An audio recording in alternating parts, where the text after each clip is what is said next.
Shalom, shalom peuple de Dieu, je suis Nabi. Alors je viens nous exhorter sur la prière.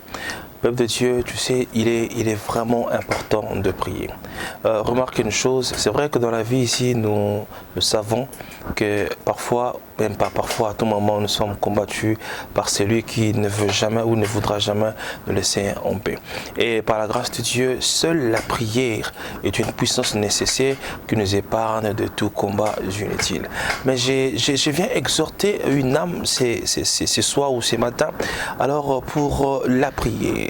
C'est que nous sommes plus dans la prière, plus dans l'intimité avec Dieu quand les choses ne semblent pas marcher. Pendant ces moments-là où Jacques dit même que celui qui est dans la souffrance qu'il prie, c'est la parole de Dieu où elle est vraiment pratiquée.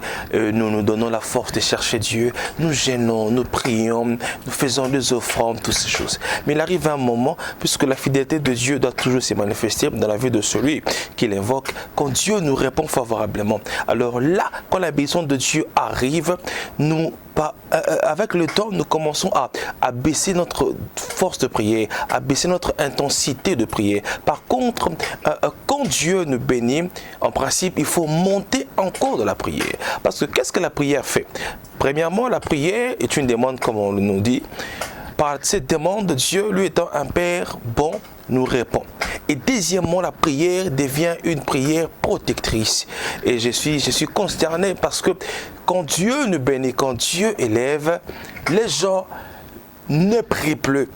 Autrement dit, ils acceptent de se laisser encore tenter, de se laisser encore foudroyer par l'ennemi. Cependant, quand toi, peuple de Dieu, tu n'avais pas ce que tu as aujourd'hui, tu étais fort de la prière. Mais quand Dieu t'a donné, au lieu que tu te maintiennes encore dans une dimension très élevée de la prière, voilà, tu abandonnes. Et c'est comme ça qu'il est écrit, la bénédiction de l'Éternel fait enrichir et elle ne fait suivre d'aucun chagrin. Mais aujourd'hui, la bénédiction de Dieu semble... Amen, amen. Juste après, les chagrins commencent à arriver parce que la prière n'est plus. Alors je viens par cette petite vidéo te dire, mon frère, ma soeur, monte encore dans la prière. Si une situation qui se passe dans ta vie ne dépasse pas la puissance de Dieu, alors sois dans la prière, n'abandonne pas ce que tu demandes à Dieu aujourd'hui. Quand Dieu va te donner cette grâce, va te faire cette grâce, continue à prier. La vie de prière ne peut jamais baisser dans ta vie, ne peut alors jamais. Si tu avais déjà perdu la force de prière, alors je prie le Seigneur de grâce qui t'accorde encore cette force de prière. Parce que la prière peut tout. L'homme qui prie est capable de tout. Quand on prie, les situations qui semblent difficiles ne peuvent plus demeurer ainsi. Et quand on prie, les sujets même des prières changent. Parce que comment se fait-il depuis que les requêtes sont les mêmes? Où est le Dieu qui répond?